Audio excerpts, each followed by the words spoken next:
There we go. Thanks for the reminder. Okay, so welcome back. From last week, we started talking about the different tools that we can use to gather information about the project, and more specifically, to gather information about the requirements and user stories and things of that nature. So for today, we're going to continue on with that. Um, these are a few terms that for most of you will be very familiar, but for the test, um, and Michelle has this as well, make sure that you download the what do you call it, cue cards. Because she has those cards where in, let's say in the front it says observation, in the back it has the definition. And those are, super helpful for topics like this. So for example, a technique used to gain knowledge of a specific job role to understand and determine project requirements. Um, you might not intuitively think observation, right? Like, that doesn't sound like observation, but you know, for the test, that's how they define it. So items like this, cue cards are your best friend, because then you can just look at the definition and flip it over and see if you got, the definition of the term. So there are some things that are just going to be, rote memorization, and this would be one of them. Um, so that's observation, which, as you know, in day-to-day parlance, observation is, well, you're there to see, to look, to notice, to, well, observe what is going on. And one of the one of the things that I've noticed is that project managers, and just managers and leaders in general, the more experience you have, the harder it is to just truly sit and observe, because you immediately go to problem solving, right? You immediately go to you get a snapshot, and then after 30 seconds, you're like, okay, I have a plan. And the challenge is to truly sit with your thoughts, observe what's going on, and observe without the intent of coming up with a solution, but observe with the intent to understand. And and those are very different approaches. And I was recently at an event, and I asked this is a panel event, and I asked the speakers, and very successful business people, and one of them, so I asked them, what long held belief have you changed recently, right? And one of the panelists said, he was a lead scientist for some big pharmaceutical. He said, well, I usually come in with a set of queued up answers for the meeting, because usually, he's the smartest person in the room. Um, but he said, now I actually go in expecting to be surprised. And I found that answer to be very refreshing, because how many of us have, go in and truly anticipate to be surprised? Actually, it's the opposite, especially if you're running projects, you want control, not surprise, right? So, but as you're talking to, the stakeholders, especially the end users, the only way that surprise can come in is when you observe to understand and not observe to solve. So that's something that I hope that you guys can also ponder upon as you go to your next meeting, as you go to your next project, as you go to your next event. Truly be there, not not to solve, but to understand. So that's observation. Facilitated workshops. So we're doing this we're doing this big project in Philadelphia, and they need help with their governance structure. And so I just got a text earlier. They want to meet on the 22nd, their executive team and all of that.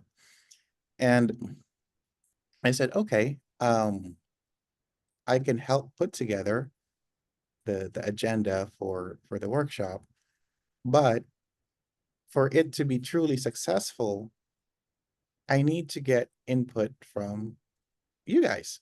What do you want to accomplish in those, 2 days of being on site and whatnot? And this is where I think a lot of times, especially, if you're a consultant like myself, um, you come in with all of these templates that has worked with other clients, and you try to fit the client into your mold, into your template, into what's worked before. And so I challenged the team yesterday to do the opposite, to have enough structure so that we can have outcomes and deliverables at the end of these 2 days, but at the same time make it open-ended enough to allow the client to tell us, because we're in discovery phase, where are you really? And be as open and honest as to how you do what you do, how you adjudicate, the projects that you're working on, so on and so forth.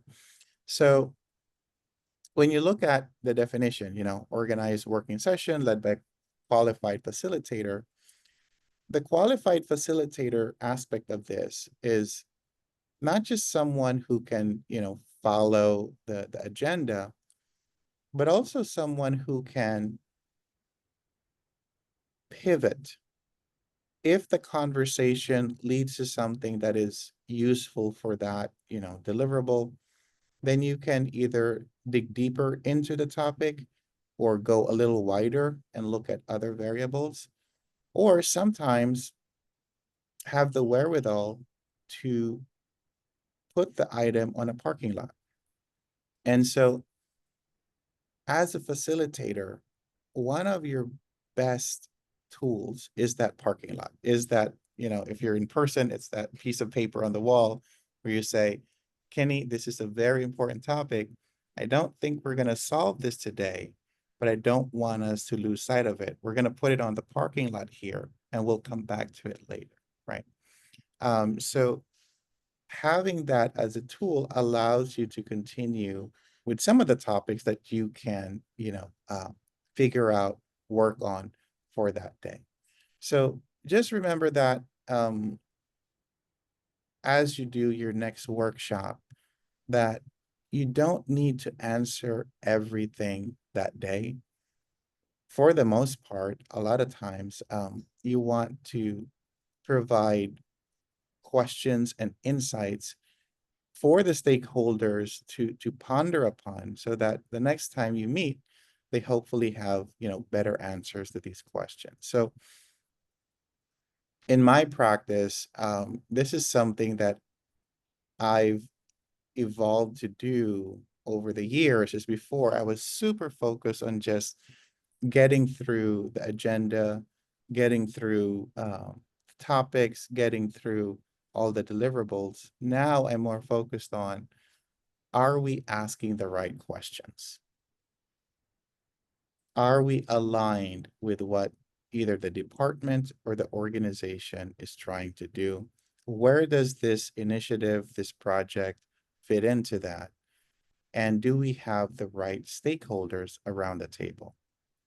And that, in my experience, determines the success way more than the skill of the facilitator to just run the day. So that's facilitated workshop.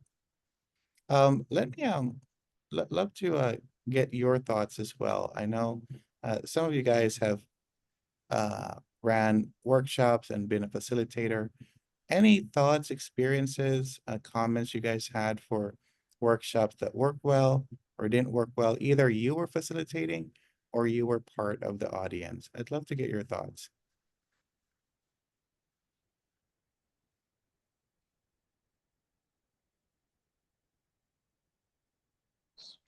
And I have an example. Go for it. Yeah, so we did a workshop, I think 2 months ago with PMI, and we thought that there weren't going to be a lot of discussion points during our 20-minute breakout sessions, and we over we over um, we over provided questionnaires to discuss topics, but actually only we only went through one question, and so sometimes overdoing it, it's not. You think there's not a lot of discussion points, but if there's 5 people in a breakout session, I feel like one question is already enough for 20 minutes because you want everybody to talk. So don't over flood the participants with questions. That was that you, Monica? Yes, that was Monica. Yeah. Um, no, that's a really good point. There's always this tendency to give way too much, because one thing that we fear, especially as facilitators, is silence, right? If you're conducting these events, silence almost feels like the kiss of failure. But in reality, silence is is that space wherein new thought processes can emerge. So if you have, going back to your example, Monica, 3 questions, right? And I know you only got through one, but if you had just a limited number of questions and people were able to really focus on it, there there there isn't that pressure, right? To like, oh my God, we need to speed through this so we can get through all, 17 questions or whatever it is. And so being okay with silence as you're facilitating these workshops is also is a skill that I'm still working on myself, especially if it's live. I did a live LinkedIn interview yesterday with some guys from Atlanta, and we were talking about my book and all of that, and we had, well, live guests. And for the first time, I took my time to answer questions. And I could see the host just squirming in their chair. And it was maybe 10 seconds that I wasn't responding. I was like, that is a good question. And I just stopped and looked down for about 10 seconds to gather my thoughts. And I noticed how uncomfortable they were. Because again, there was silence. And and that's something that I'm still working on, being comfortable with the silence as you're doing these facilitated workshops. So just something to think about as you're organizing these events. All right. Context diagram. So this is a visual depiction, and I think I have here. Let me just jump into what it looks like. It's much easier if you have. So context diagram is, let's say that you're looking at, in this case, all the factors that affect funding and for a university. Again, this is just an example. So you have the university in the middle, and it's affected by the government, private sector, the industry, uh, like UCLA. UCLA Health is more healthcare. So it just shows you all the different factors around the central idea, which is the university. Um, this is also very similar to, I don't know if you guys remember, we talked about mind mapping in our last session, where you start with a central idea in the middle, and then you have all the different factors that you're thinking of, around that central idea. And then you put all the details, let's say private sector, all the items here. Um, just give me, guys, 2 seconds.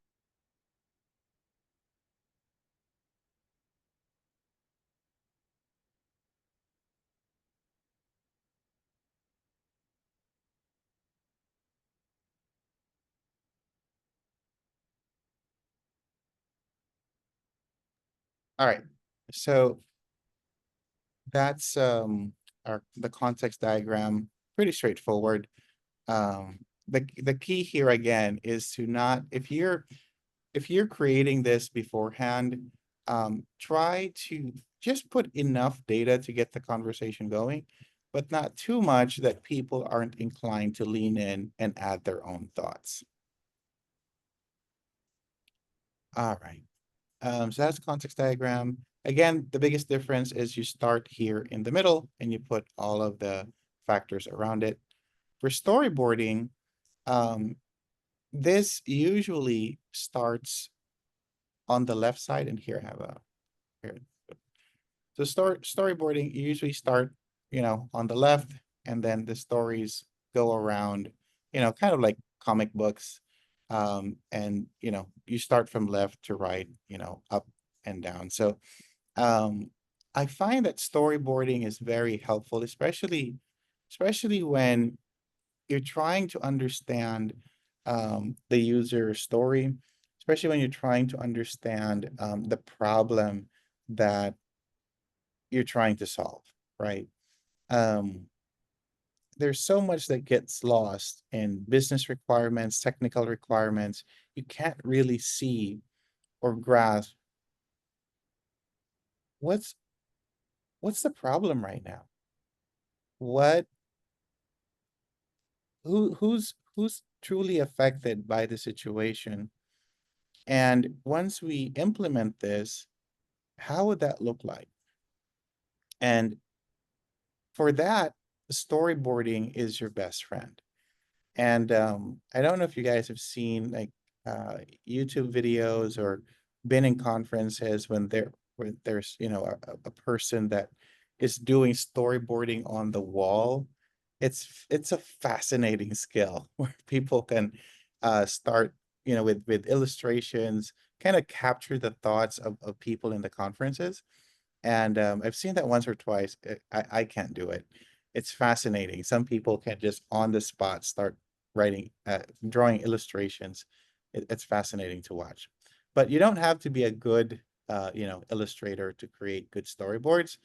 You just want to be able to tell the story as concisely as possible. And again, the story arc for storyboards usually include the problem you're trying to solve, the solution you're trying to implement, and the results that you want to see, right? So there's usually a 3 points in your storyboard: the problem, the tool, the solution. So that's usually the arc of the story. All right, prototyping. So whether it's software or a physical, tangible material, prototyping is a great way to fail fast, right? You create something and then you have people test it out. And if it doesn't work, you go back, work on another prototype. So again, this could be software, right? So you create, let's say, for example, you're creating an MVP for an app, right? So you put something together that they can use, have them try it out, and give you feedback. And then whatever that feedback is, you go back and then you make changes. I just finished James Dyson's book, Invention. Have you guys seen this book or heard of it? Everyone's familiar with Dyson products, right? From the vacuum to the hair dryer and so on and so forth. Um, he made more than 5,000 prototypes for his first vacuum. I think it was like 5127, if I remember the number right. And it's a fascinating story. If you guys are into audiobooks, he reads the audiobook. I think it's like 11 hours. So it's a bit hefty, but it is a fascinating story of how he persevered. And mind you, at the time, he had small kids. His wife was, barely working at all, if at all. And so he was doing this at night. And I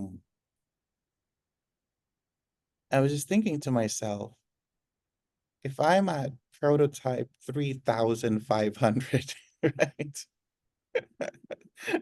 I see you're shaking your head, Kenny, right? Like that, that endurance, that mental stamina to stick with it.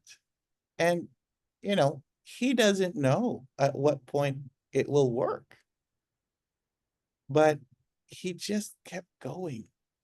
And because he had this, you know, passion and obsession that there's a better way of creating a vacuum in such a way that it doesn't lose suction.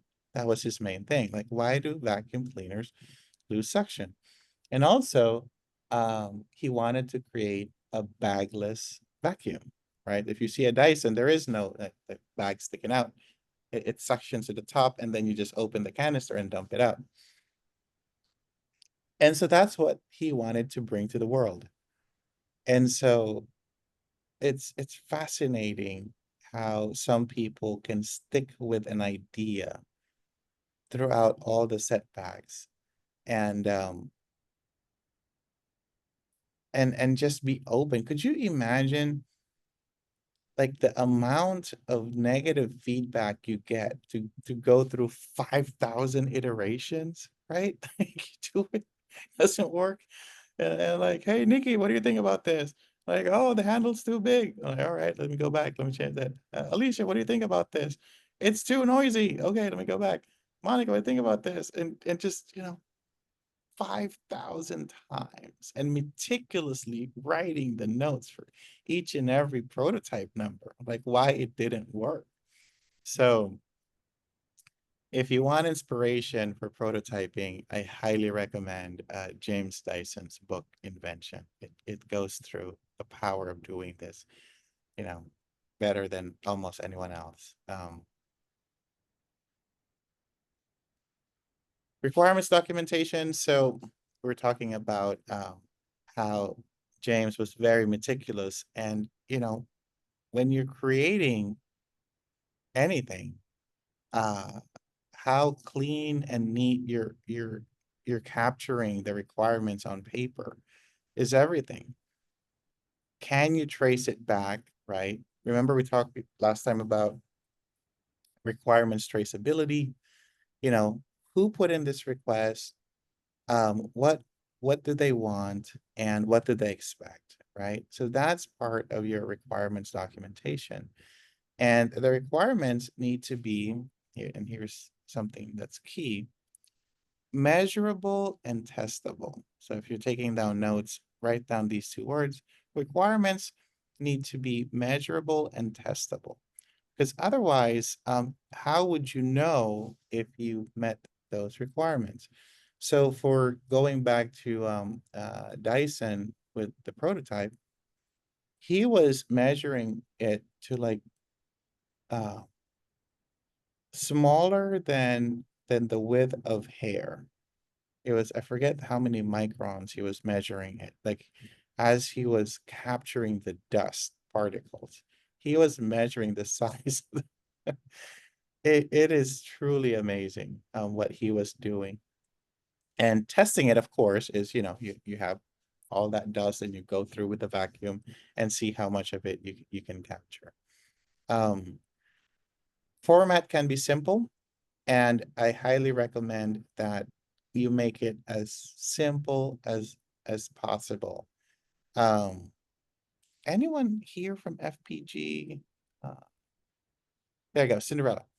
So Cinderella, we're working on the telephony, the interactive voice, feature with NICE right now. We're rolling it out to 6 business units in FPG. And so it's a big project. Working with the vendor, we're trying to figure out, okay, how do we make this easy enough so that people can quickly see what we give to the different agents, right? And so we were able to, from this massive, massive document, we were able to create three groups, three buckets. One of them was just the phone system by itself. The company's name is Nice, so we called it Nice Standalone or just Nice. The second one had an integration with Epic, and this one we called Nice plus Spinside, the other company that does the Epic integration. And then the third one was just add-ons, like if you wanted like Salesforce integration, and this was like an a la carte menu. So from that, once we were able to distill to that level, right, it was easy to figure out, okay, so for your department, you have 6 people. Um, do you need Epic integration? Yes, no. No? Okay, so you're fine with just the nice standalone. Oh no, you need Epic. Okay, so here's the pricing for that. Do you need Salesforce integration and any of that? No, we don't. Okay, so nice plus Pinsai, here's the rate, and here you go. So we were able to quickly figure out, for this department, for these agents, these are the requirements you need, and here's the bucket for that, and here's the pricing. So it made it super easy to have that conversation with the business unit, but it took us a lot of time to distill, right? All these, I think it was like 50 something pages of just specs, right? Of what the system can do and all of that, and then group it into 3 buckets so that it's easy for the business units to figure out, okay, what do my agents need? So I was really happy. We had the meeting yesterday afternoon, and the business leader, Joycelyn, she was pretty happy that she could quickly figure out what her agents needed for her unit. So the more that you can simplify, right, um, the requirements, the more that you can make it easy to digest, the better it is for your stakeholders. But again, complicated to present something complicated is easy. To present something that's easy to understand is complicated. So that's the irony there. So these are the different types of requirements. There are more requirements, but for the sake of the test, these are the areas that PMI focuses on.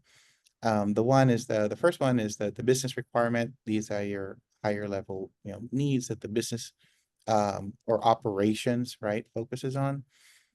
Second would be stakeholder, looking at it from a stakeholder perspective. Different stakeholders will have different needs. Transition and readiness. So let's say that you're doing some sort of construction project, and there are temporary areas, temporary parking, things that you put in that won't be there after the the construction is done. So transition readiness is super important. Same thing with like if you're doing data conversion for like EHR type projects, um, focusing on okay, Kelly, thank you so much for letting me know. And Devendra Kumar, thank you so much. So a lot of times I've noticed that organizations, they do a great job of capturing the business requirements, technical requirements, but not too well when it comes to the transition and readiness. And the reason for that is this, usually happens closer to go live. It's usually just for maybe a day or a few weeks, so it doesn't get as much love and attention as it should. But I would argue that um, if you have a good transition plan, this drastically minimizes the frustration of your stakeholders. And it, from a change management perspective, it heavily impacts how your project or initiative is perceived, right? Because as you transition from current state to future state, if that doesn't go smoothly, then people remember, oh man, yeah, that was a rough project. That was really hard. And as I mentioned to you guys, I did this project with Stanford where we moved 40,000 plus websites into one site, Adobe. And good Lord, we had this massive, massive spreadsheet to do the transition planning. And we were able to do it in 2 hours. So transition and readiness is very important. Um, quality requirements. So as you are going into the prototyping, as you're going into, okay, we now have an MVP, all of that testing, right, goes into your quality requirements. Um, project requirements. Remember we talked last time about the difference between project requirements and product requirements. You guys still remember that conversation? So, all right, so let's give it a shot. Jennifer Mansurian, um, so tell me if this is a project requirement or product requirement. So milestones, timelines, resources, Project. project. Sweta, tell me if this is project or product requirement. Size, color, um, dimensions. Product. Product. Okay, so it's pretty straightforward, right? If we're talking about the process of doing, creating, that's project. If we're talking about actual specs, that's product. All right, other requirements, you have functional and non-functional requirements. So, functional requirements. So let's say you're looking at let's say a car, for example. How fast does it go? 0 to 60. How quickly can it stop? Your brakes, the doors. Does it have a soft close? Windows. Noise coming in. So those are all functional requirements. Um, non-functional requirements would be like uh, how reliable for the tires, how many miles does it go, things of that nature. So functional requirements pertains usually to things that you use, right? So for a car, like you use, the gas, the brakes, and all of that. Um, so those are again, this is not all exhaustive, but these are the areas that PMI focuses on for the tests. Business stakeholder, transition and readiness, quality project, and then your functional and non-functional requirements. Um, any questions on this slide? There's a lot here. I want to make sure you guys are okay.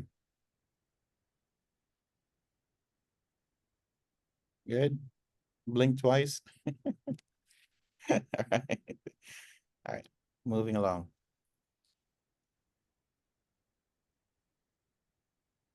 So these are more examples of non-functional, in terms of service, how available is it? One of the things that Tesla started to do, which I think was really ahead of their time, was first of all, when they started, they didn't have the traditional dealership, right? So if you order a car, it was just delivered to your home, and you order the car online.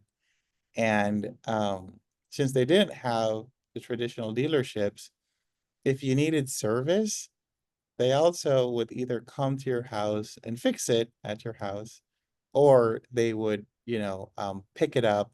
If it's drivable, they would drive it, to their service center, or if not, they would tow it, right? So this was a huge paradigm shift because, since Henry Ford back in 1850s, um, we're accustomed to, if there's a problem with your car, what do? Take it to the dealership, right? or take it to Jiffy Lube or whatever, wherever you go to. So um, now, when Tesla started to do that, it's amazing that other companies now have this feature where not everyone, but there's a lot of car companies now that will either go to your house and do the service there, or they'll pick it up for you or tow it if needed. So these are non-functional requirements, and it's amazing how it's slowly gaining traction. Um, and you have, I won't read through everything here, but as you can see, these aren't the requirements that you use day to day. We're sticking with the car example for the car, right? So the gas, the brakes, the doors, so those are all part of the functional, and the non-functional would be, the service, the kinds of service that you have, even like the warranties and all of that, you would have in your non-functional requirements.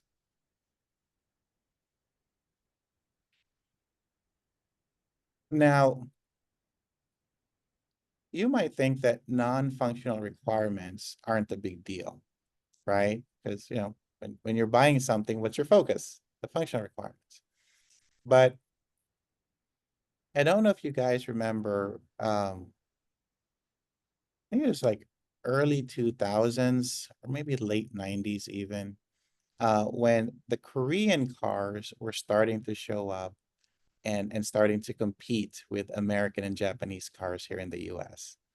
So the criticism of the Korean cars were that they were unreliable, right? And so what Hyundai and Kia did, is they backed their cars by a 10-year, 100,000 mile warranty, bumper to bumper, right? So for 10 years or 100,000 miles, whatever happens to the car, right? Outside of wear and tear, like brakes and wheels, they would cover it. And that actually shifted how American buyers saw the Korean cars, because they're like, okay, it's on the cheaper side. Okay, that's good. But they were scared because it was new. But then, like, well, if something happens, I could just bring it back in, right? For 10 years. So people slowly but surely started to look at um, Korean cars, and that their success was tied into not the functional requirements, but the non-functional requirements. So that's an amazing example of how um, a company was able to use non-functional requirements to get themselves in the game, right, through their warranties. And now, you wouldn't think twice of buying a Hyundai or a Kia. Like they're pretty reliable, and every other car, especially if you're in Orange County, for the younger, UCI crowd, they're all driving it. So, and this is the same thing that Toyota and Honda had to go through more in like the 70s and 80s. So it's the non-functional requirements that allow them to survive and thrive here in the US. All right, requirements management plan. Um, so if you guys remember from our last session, when you see management plan, right? Management plan. It talks about how you're going to go about, right? And work on whatever it is, whatever that first word is. In this case, it's requirements, right? So how are we going to gather the requirements, analyze the requirements, document the requirements, manage the requirements? But the requirements management plan does not have the actual requirements. This only talks about how are we going to go about, right? And get that, analyze it, capture it, and manage it. There's the same thing with any other management plan. So the quality management plan, for example, talks about how are we going to gather the quality metrics, how we're going to go about, doing the testing of this, how we're going to go about reviewing all of this. But the actual metrics, the actual test is not part of that quality management plan. So in the same way that the requirements management plan, it talks about who are we going to go to, where are we going to put that in? Is it going to be on SharePoint? How often do we review the requirements?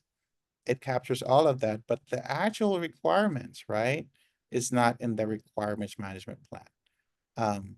Let me know if this is clear, guys, because this is going to come up in the test for sure, because it takes a little bit to differentiate, because intuitively you would think requirements management plan has all of the requirements, but it doesn't. It tells you how you're going to go about and gather, analyze, manage the requirements. Cinderella, I see you're holding your head. Does that make sense? Okay. Yes, it does. Uh, I'm just taking in, I'm just like, okay, I'm a visual person, so it works. sure. Oh, good. I Good. memorize things, so I'm like, let me look hard, let me, Commit this to memory. yeah. Awesome. So So is yeah, it like a pre-planning? So the requirements? so it's planning, not pre-planning, just the planning. So Okay. same thing with like stakeholder management plan. So in that stakeholder management plan, we're going to capture, okay, so for this project, let's say we're doing, I don't know, an orthopedic center. We're going to need to talk to the surgeons. We're going to need to talk to the nurses, the staff. We're going to need to talk to people from biomed. We're going to need to talk to construction folks, so on and so forth. And we're going to capture everything, let's say on a SharePoint site, and we're going to meet every Thursday. So all of those things, right, is going to be part of your shared stakeholder management plan. But the actual Dr. Smith, the actual surgeon's names and all of that, it's not part of the plan. It just tells you how we're going to go about and approach as the stakeholder management plan. So that's the big difference. And it's the same principle that applies to risk, stakeholder, quality. So once you grasp this, it applies to the rest. Remember that, because the test is gonna try to confuse you, right? To think that the requirements are in the requirements management plan, when in fact they're in a different document, which could be your functional and non-functional requirements. So, all right.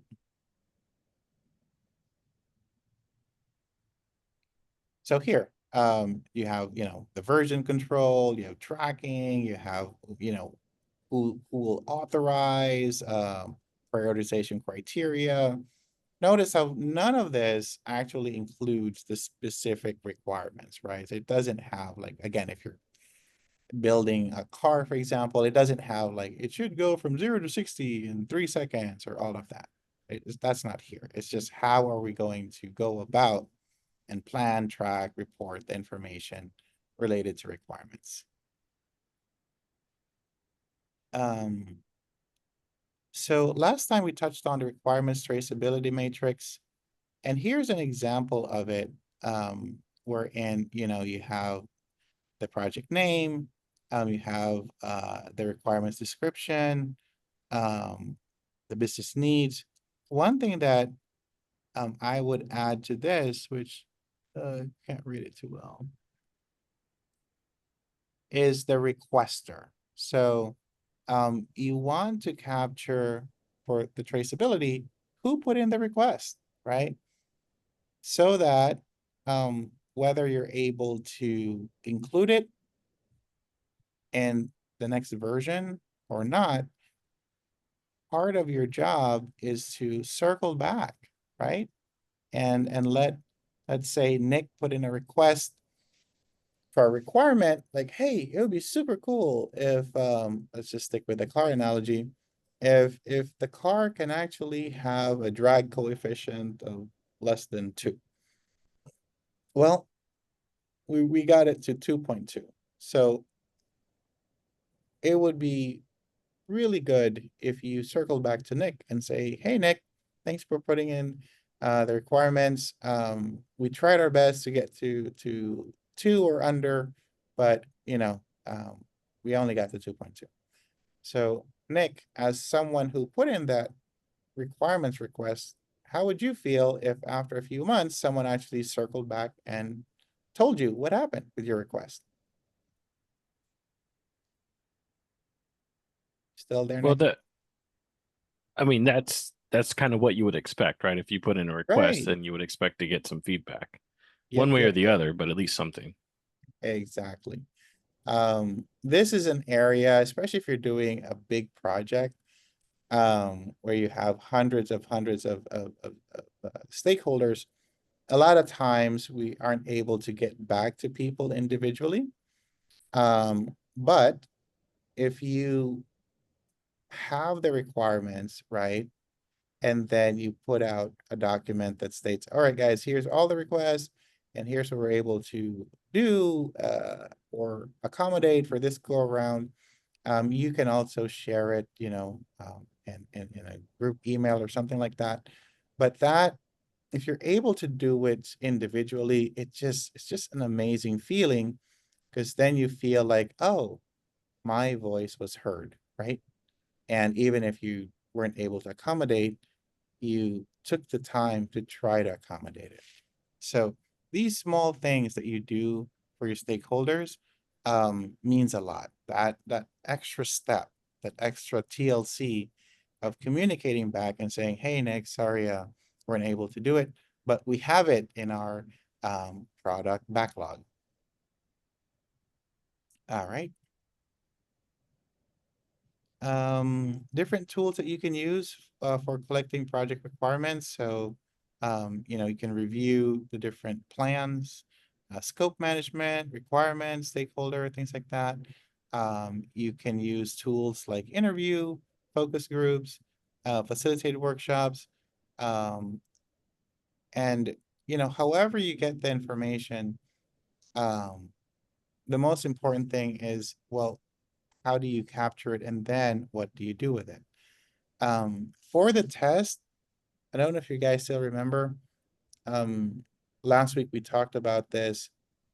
So okay, let me pick on Victor. Are you still there, Victor? Yes. Okay.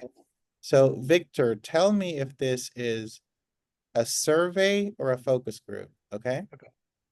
So this is a short questionnaire that is sent to a large amount of recipients.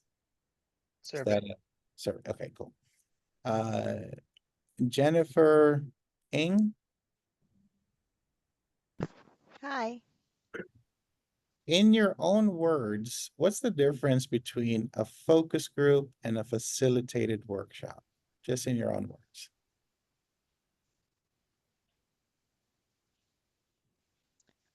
I know for a workshop you're getting like some specific um like task or action done. And for a focus group, I don't remember the specifics for that one. okay, no worries. So a focus group is a small group of people that you can go through multiple questions and iterations of questions to get their feedback on a specific topic, right? So the goal of the focus group is to obtain feedback. The goal of a facilitated workshop is to come up with a deliverable. So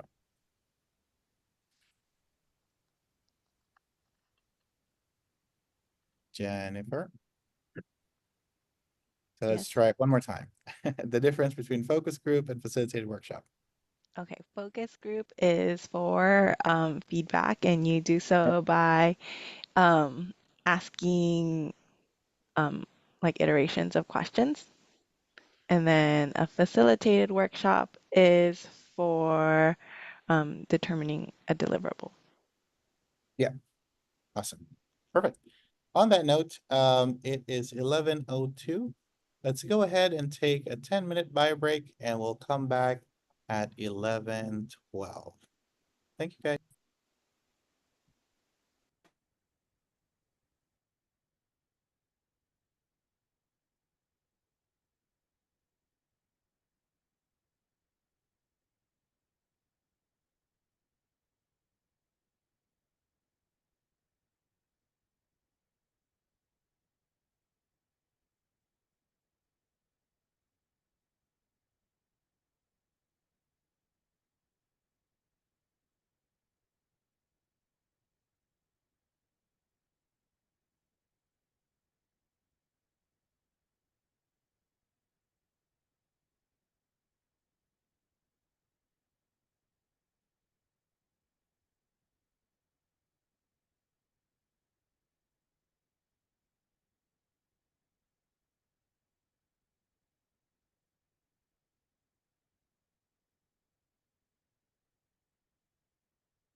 All right.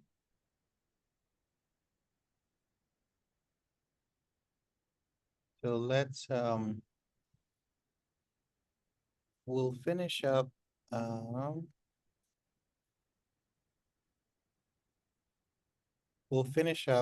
this module. We still have a few more slides to go through, and then we'll start the new module after lunch, but let me start sharing my screen.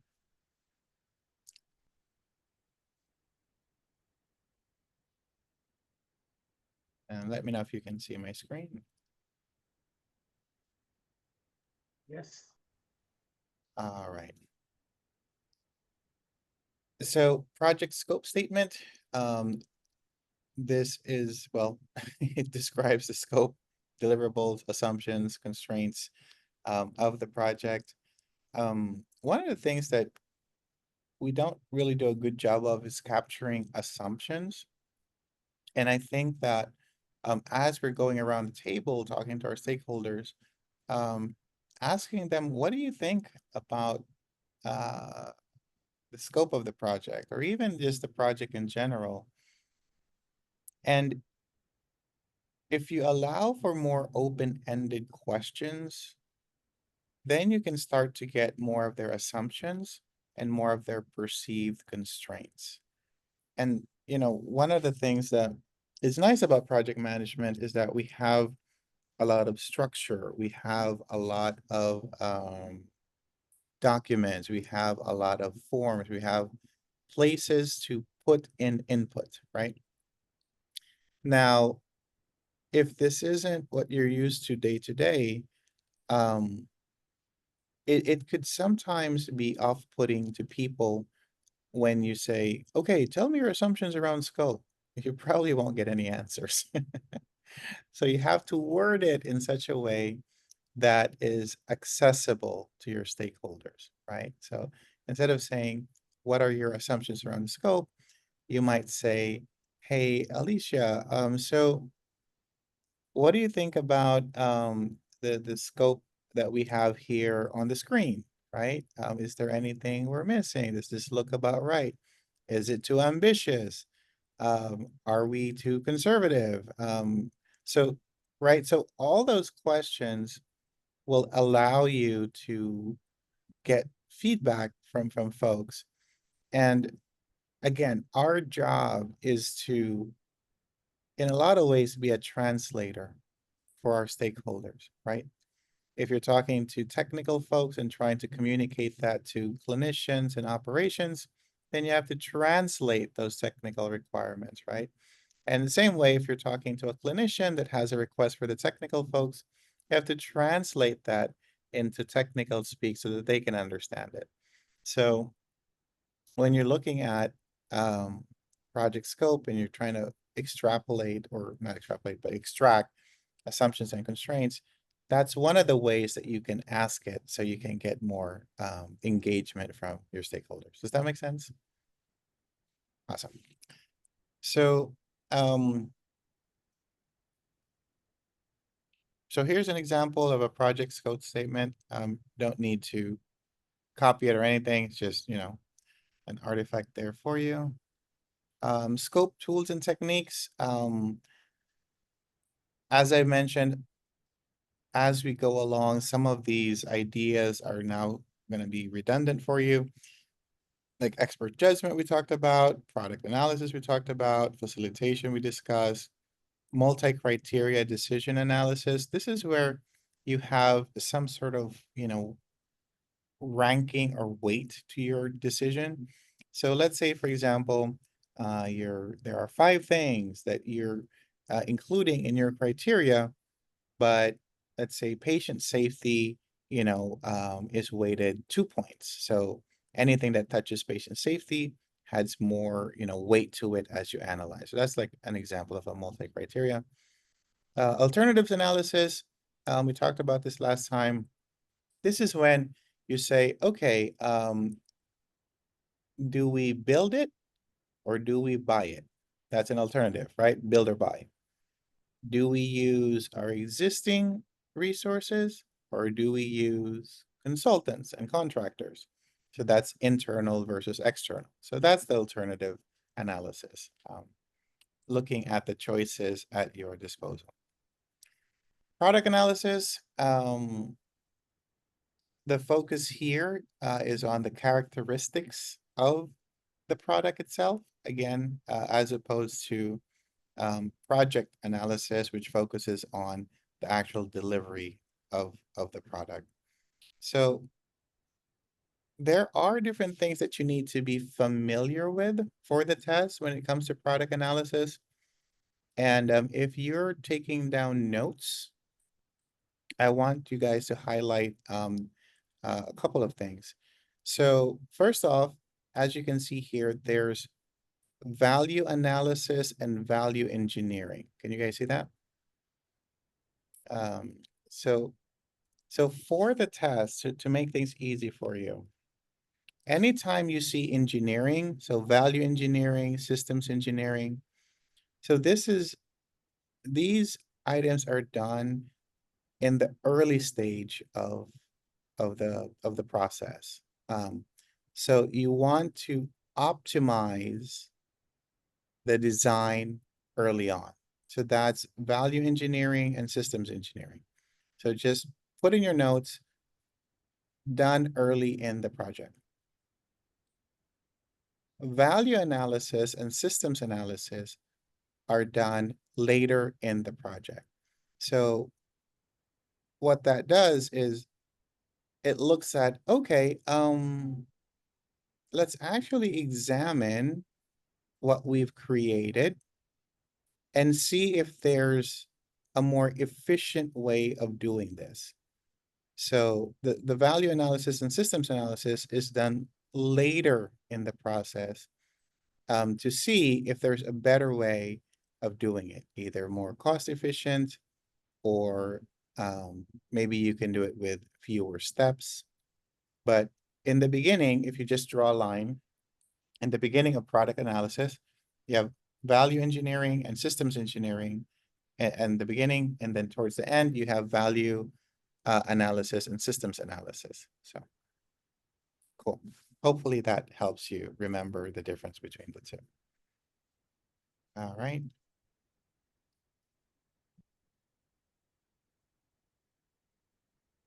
Develop a project scope statement. So these are some of the things that you will use, the scope management plan, the charter, requirements.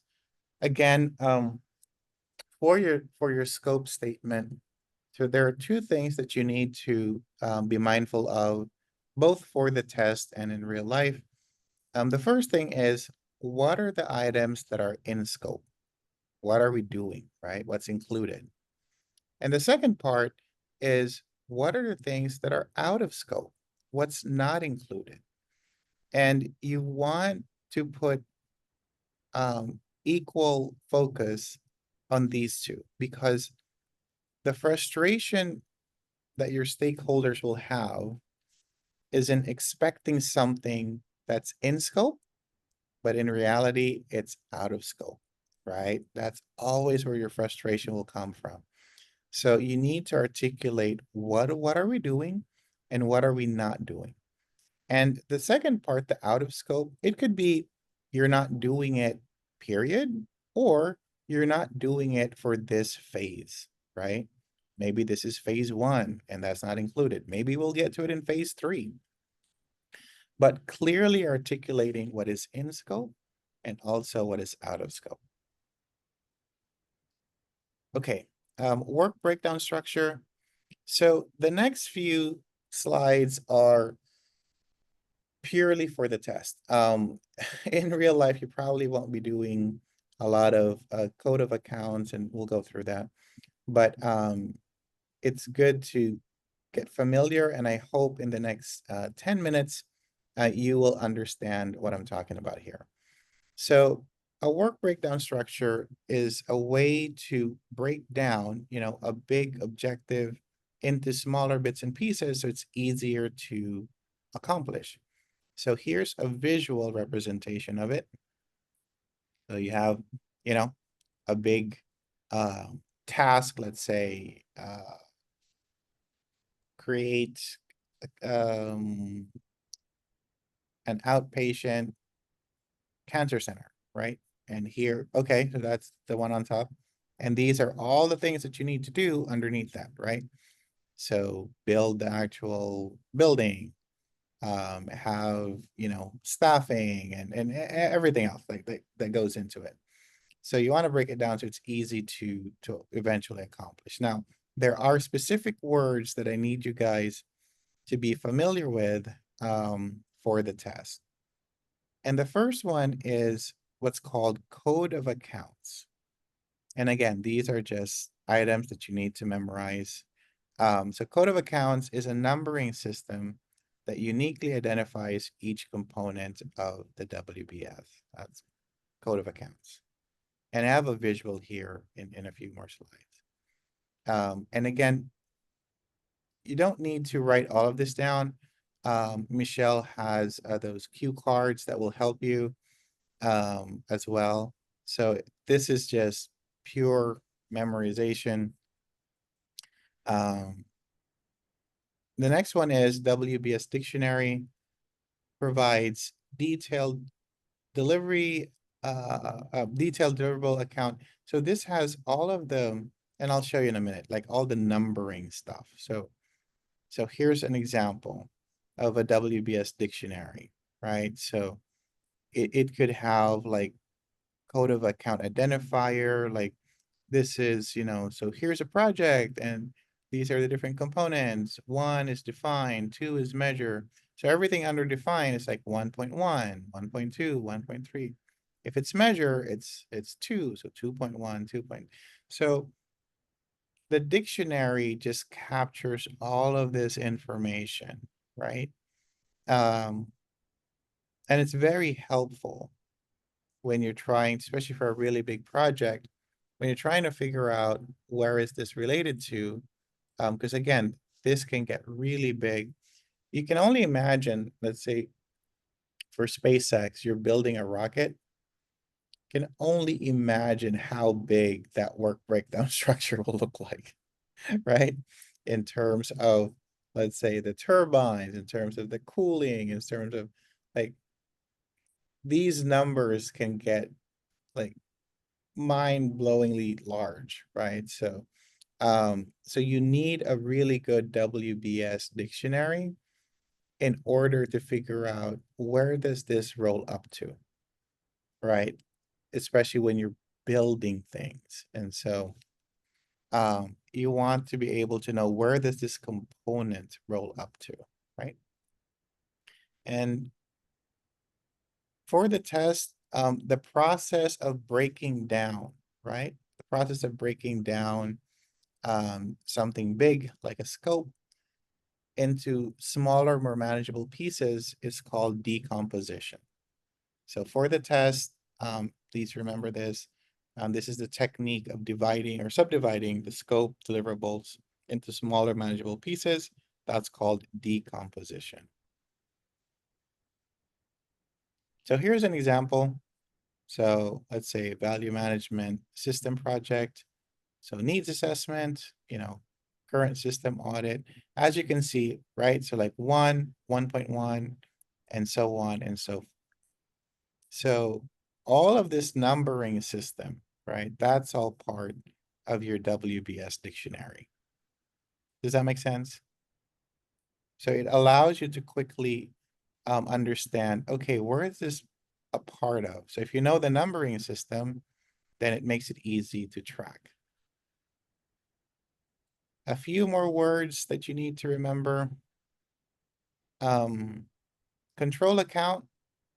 So actually have here, have this visual.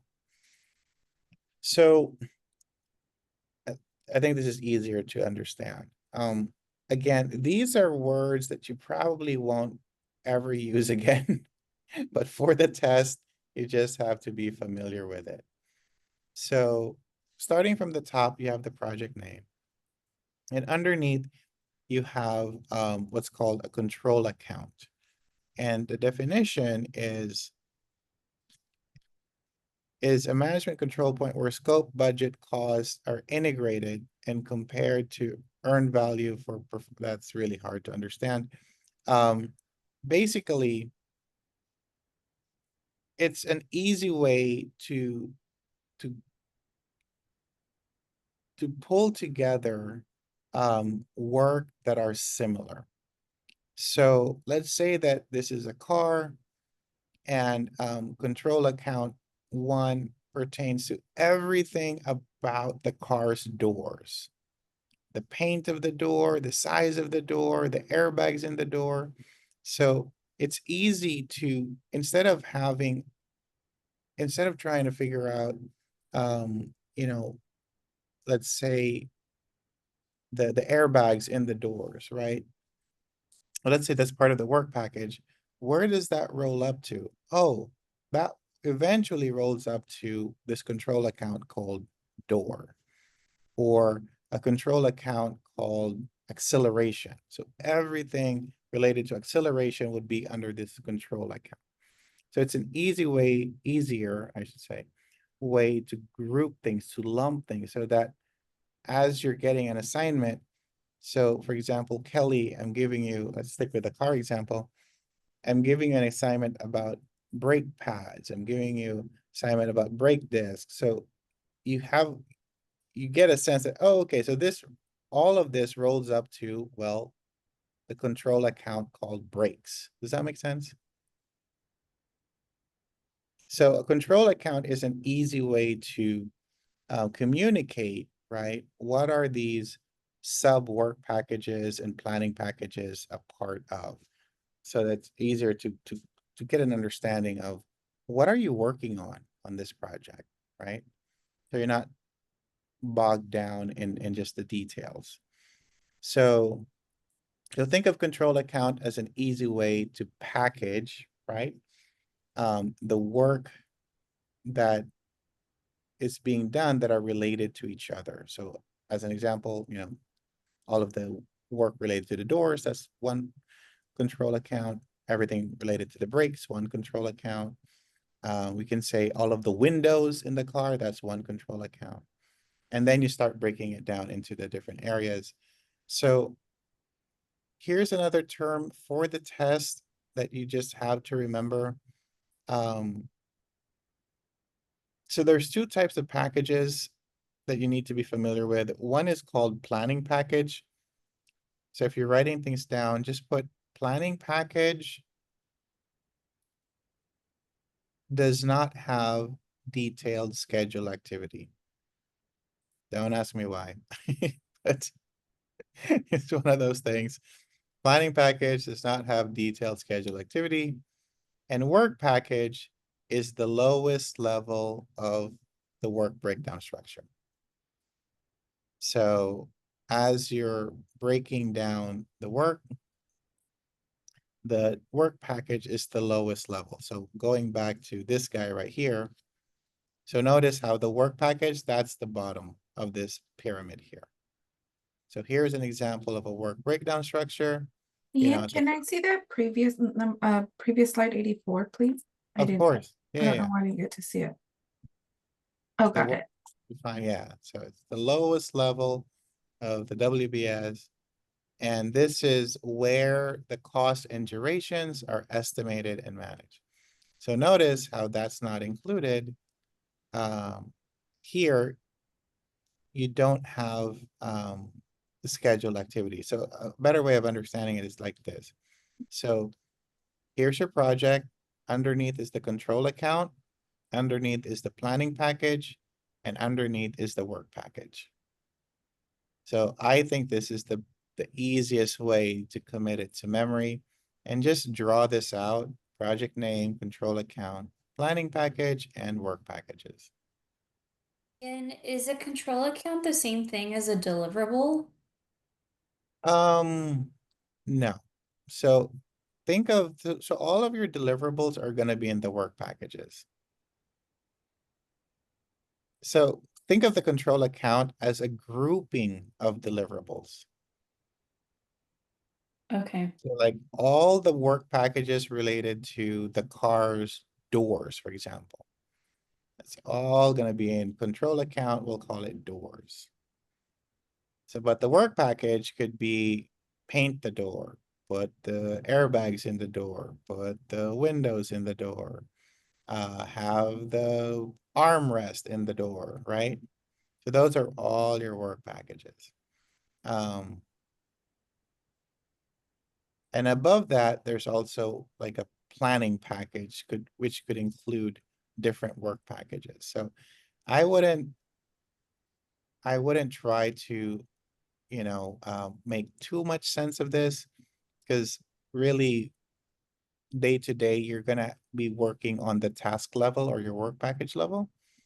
But for the sake of the test, just know that from the project name, there's two levels in between. There's a control account, a planning package, and the last part, the last level is your work package. So let's try to commit this to memory here. I'm gonna stop sharing. And okay. Let's see. Laona, did I pronounce it right? Leona? Laana. Laana. Yes. Sorry about that. You've told me that before. So, Laana, okay, so we're gonna do a little bit of Jeopardy here. I'm going to tell you the definition, and I'm gonna give you choices, right, as to what we're talking about here for the answer. Okay. So, all right, so this is the work defined at the lowest level of the WBS. Is that a work package? Oh, you got it. Okay, cool. You didn't need the options. Awesome, awesome. Melissa, are you with us?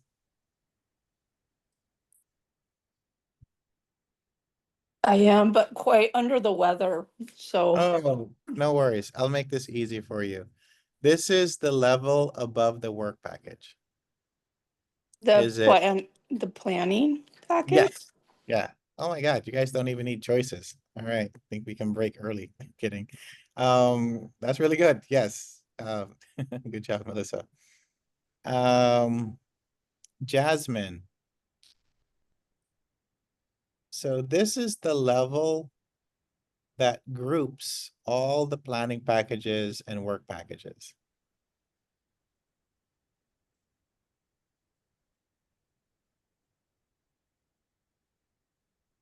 Jasmine, you still with us?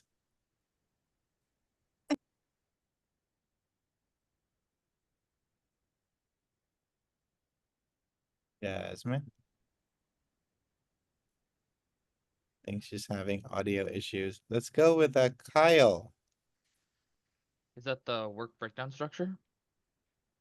It's part of the work breakdown structure. It's the level underneath the project name. So this groups your planning packages and work packages. 2 words. Oh, I'm sorry, I don't know. You can call a friend. Pick someone else. Alicia, do you know? What is control account? What is control account? That is correct. So you guys got it. So, yep. Let me share my screen again. And that's absolutely right. So the lowest level, work package. The one above that, planning. The one above that, that groups planning and work packages, is your control account. And the one above that is project name. Jeffrey. Ian, quick question. So I recall a term like summary task being part of the work breakdown structure, and it seems like a summary task functions something like a control account. Is that a term that's still relevant to PMBOK 6, 7, whatever it is? Not for 7. Yeah, they just focus on these Okay. 3 guys. Yeah, but you're absolutely right. Actually, it's more of a planning package, because the planning package has the Work packages. yeah, exactly. Okay. but it's something similar. Okay. Oh, 100%. That you can even define it as that. Yeah. So spot on. Thanks, Jeffrey. So if I can, Ian, project name, and then Uh-huh. it's control accounts. The control accounts would be like maybe the example you gave in FPG with the phones. Yep. Would be like maybe just that one bucket you had, right? Phones. Yeah. And then planning package would be a little bit more how can I say it? I'm sorry, I'm also sick. Oh, no worries.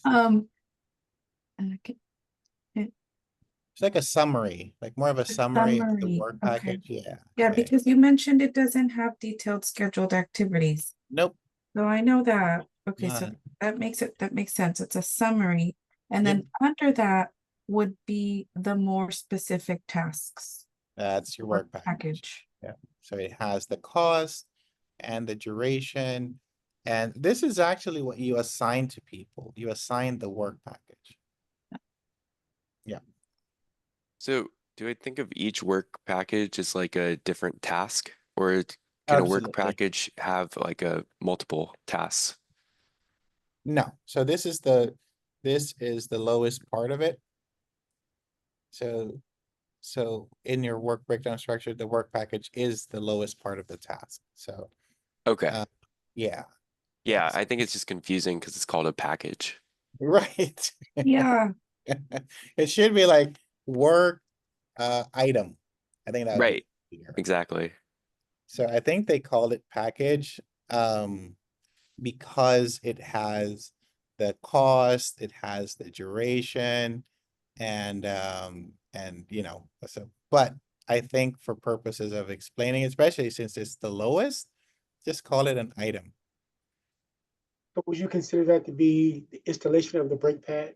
If that was the part of the car that was the brake portion Yeah, of it, would that be exactly. the installation? Okay. That's right. That would be it. Now, But each task, if I may, each task, assigned task is like 1.2 would be one task, 1.2.2 would be another task, totally separate, not like you're listing in one, correct? yes, Okay. yes. So another way of thinking about it is if you complete all the work packages, you've completed the project. So think of it If as, they're all there. yeah, because that is like the bottom of like the absolute list of things that we need to complete is in your work package. And then you complete that, then you complete the project.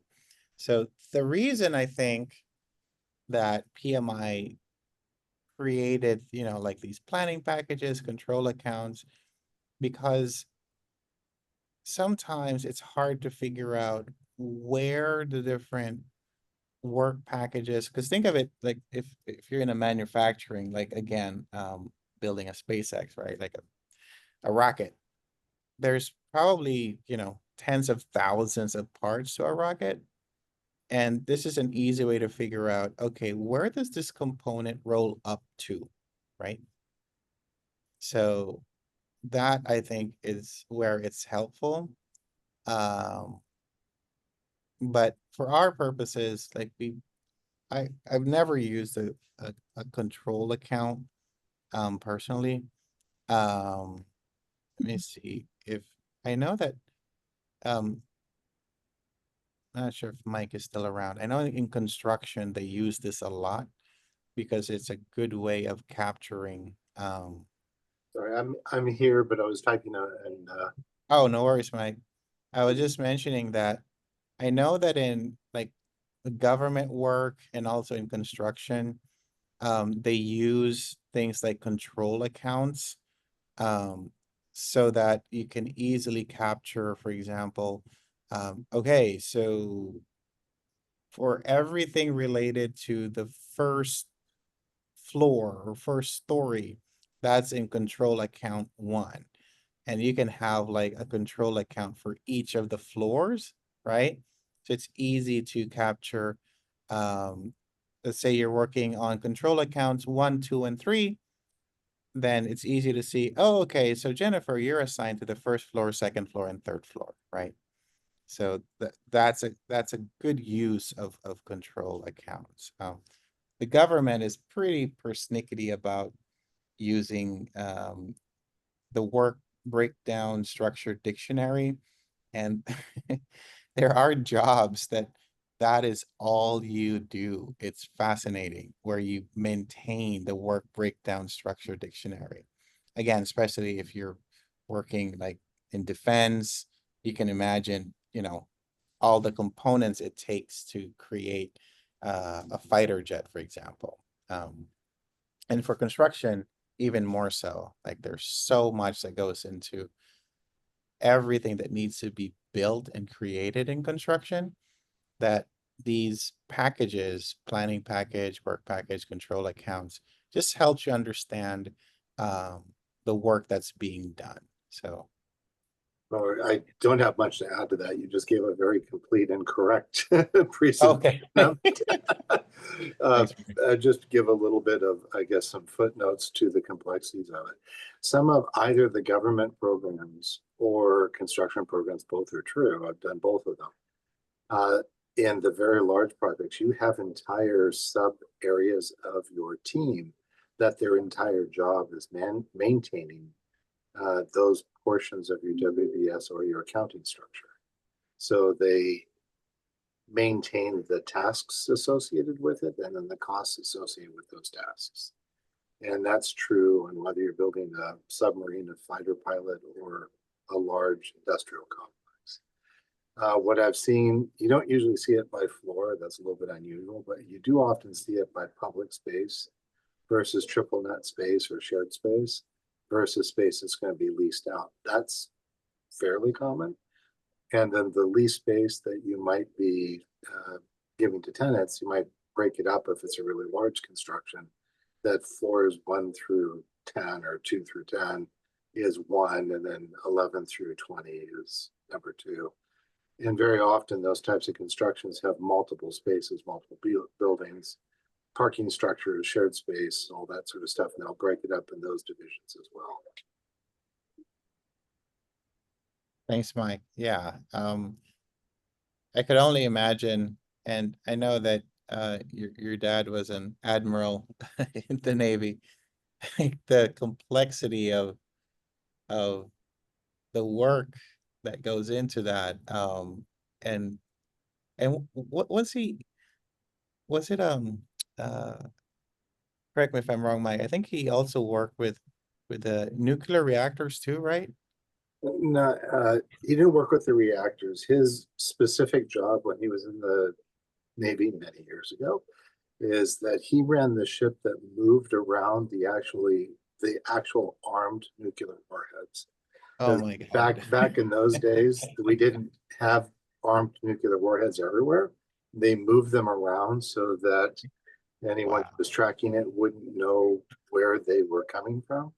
So his ship was the one that moved them around.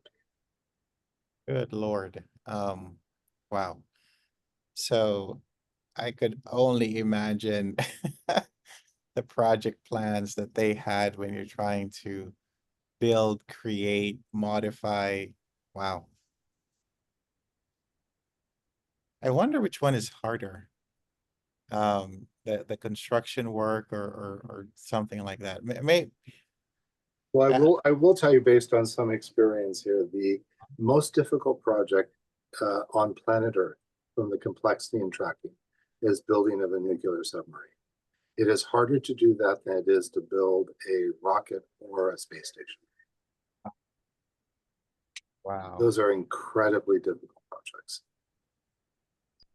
Wow. And there's not a lot of room for error because if you need help and you're hundreds of feet underneath, no one can quickly get to you.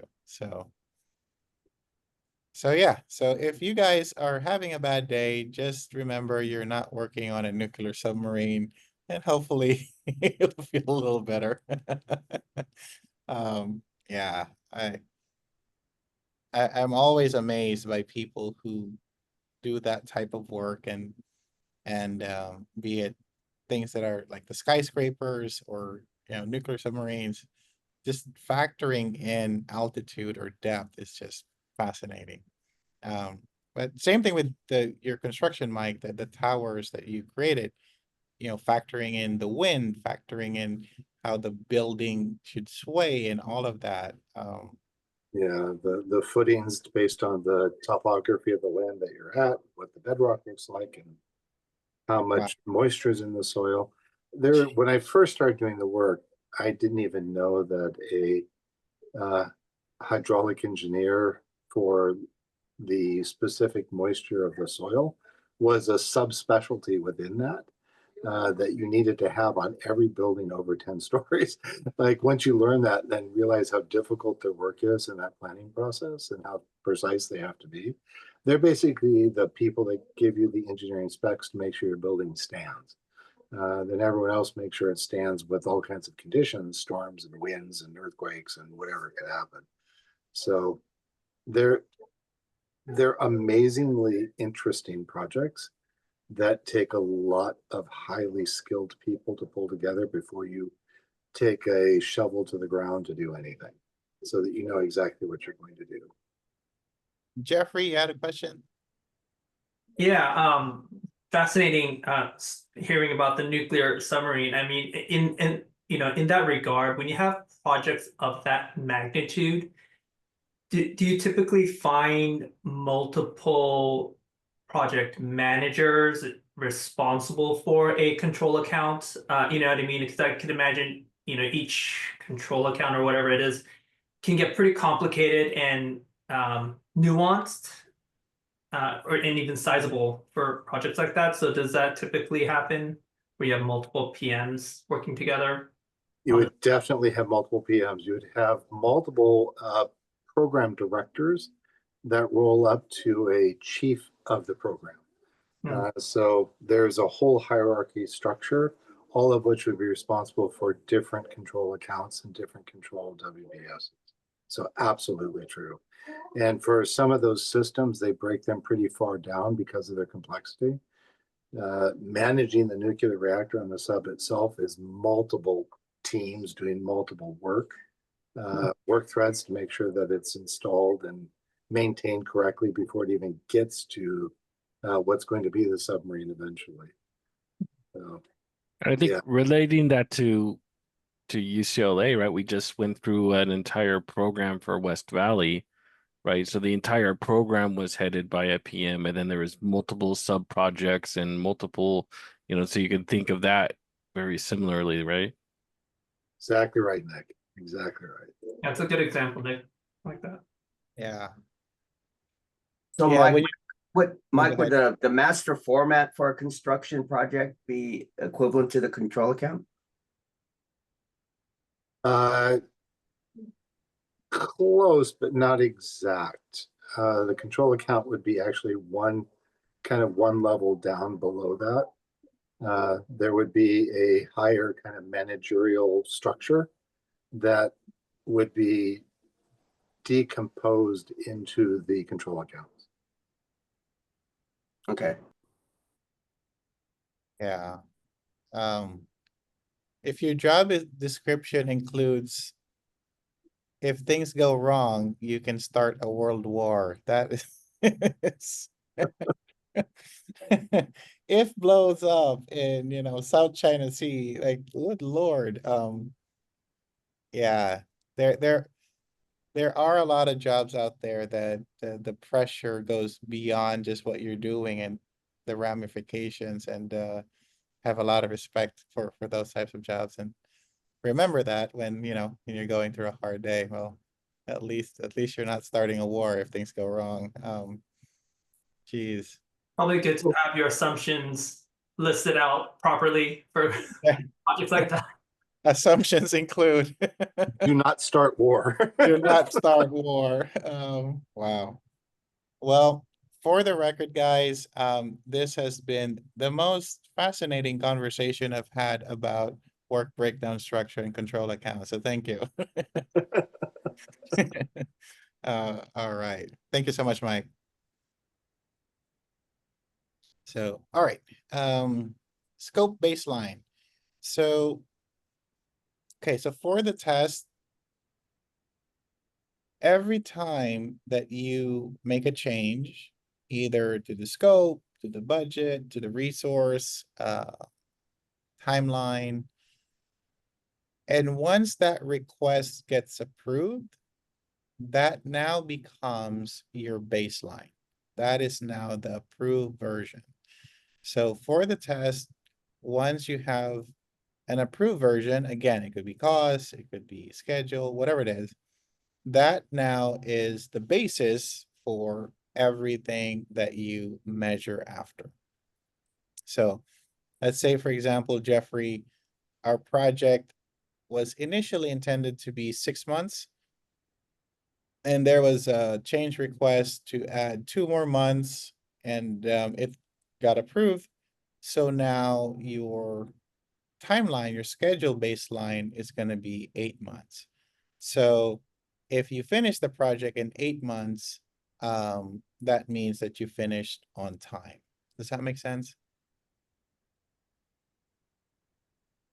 Yeah. Cool. So remember that, because in the test, they're going to try to make it super complicated and make you want to believe that, you know, even though your request got approved, be it money, be it time, be it resource, but since you didn't hit the original plan, they'll try to make you believe that you actually missed your target, but that is not the case. Once a request is approved, then that becomes your approved version.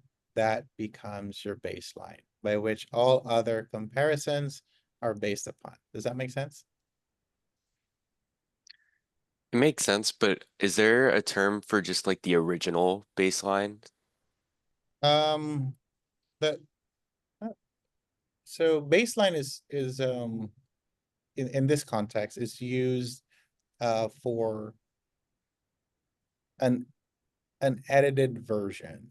Right. Right. So the original would just be original timeline, I guess, or original. Okay. Yeah. There's not like a specific term or anything. Okay, got it. Initial, original. Yep. So yeah. So don't feel bad if you had to put in a request, because again, the more you know, the more that you can adjust, right? And so it doesn't mean that when you put in a change request that it's wrong. It means that you're more accurate. So for the scope baseline, you have the work breakdown structure, planning package. All right, so Eliseo, which one is at the bottom of the work breakdown structure? Is it planning package or work package?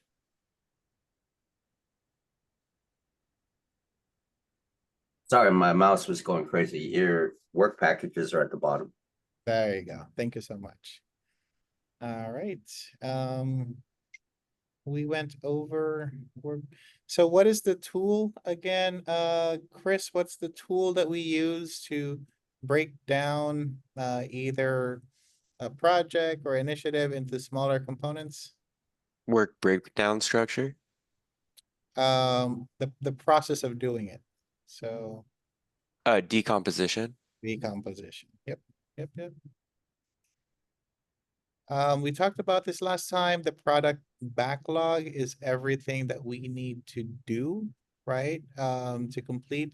An iteration backlog is what we need to complete within that iteration, right? So that iteration is a time period that could usually is, you know, somewhere from 2 to 4 weeks.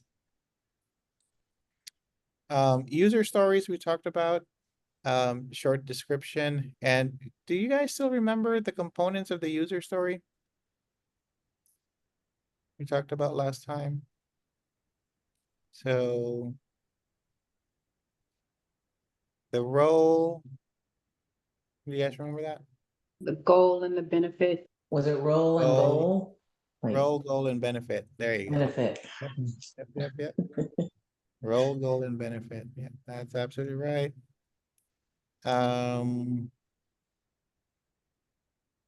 Different things to remember for verifying the scope. So definition of done, this is very important. At what point do we consider something completed, right? So that's your definition of done. It's usually a checklist assigned to that. Definition of ready. So this is after you do your quality checks, right? So here it's ready to be tested. Acceptance criteria. So these are conditions that have to be met before the stakeholder signs off. Iteration reviews. So at the end of that, time box period, you take a look at the work that was done. Did we do good, bad? Variance analysis.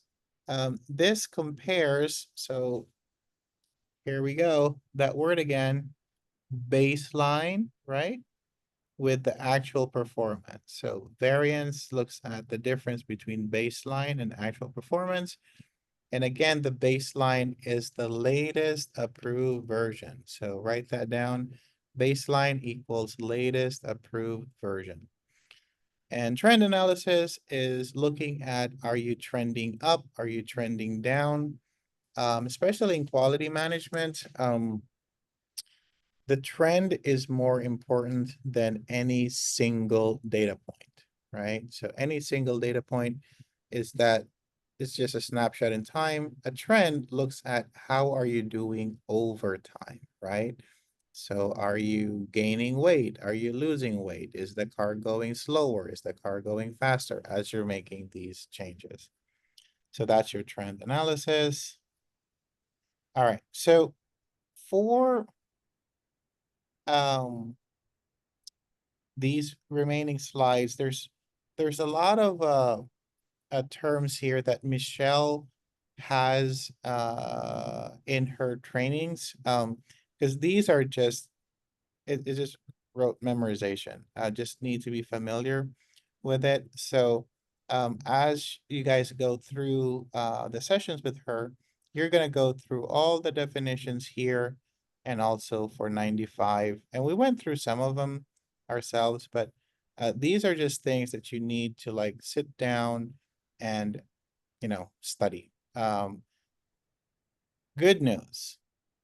In version 6, if you didn't memorize all of this, you pretty much have a really low chance of passing because they focus so much on memorization and calculation.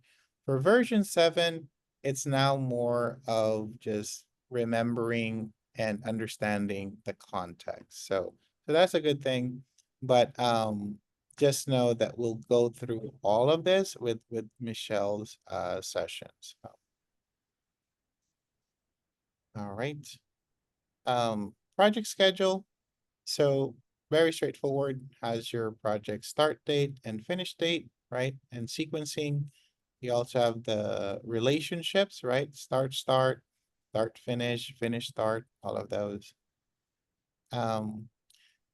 Benchmark and historical data. So do you guys remember our conversations around benchmarking? There's internal benchmarking and external. What does an internal benchmark mean?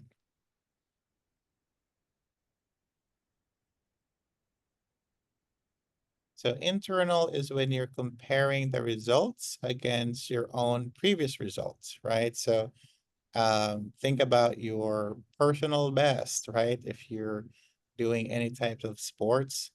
And external benchmarking is when you're comparing it to someone else or another group. So that's your external benchmarking. Oh, we're at 12. Thank you. I think we just have 2 more slides, and then we'll break for lunch. Schedule management plan, again, management plan, this talks about everything we need to do to gather, monitor, develop, control the schedule, right? But the actual schedule, like what we're gonna do on July 4th, all of that is not in the schedule management plan. And yep, so it describes how the activities will be defined and all of that. So we completed half of module 2. Awesome. So before we break for lunch, how did we do this morning? Any thoughts, comments before we go? anything you learned that you didn't know before we started?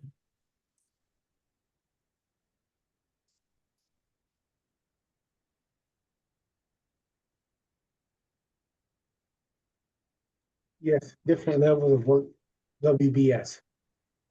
Yeah. Thanks, Jenny. Yeah, we spent a lot of time on that for sure. Awesome. Anyone else before we break?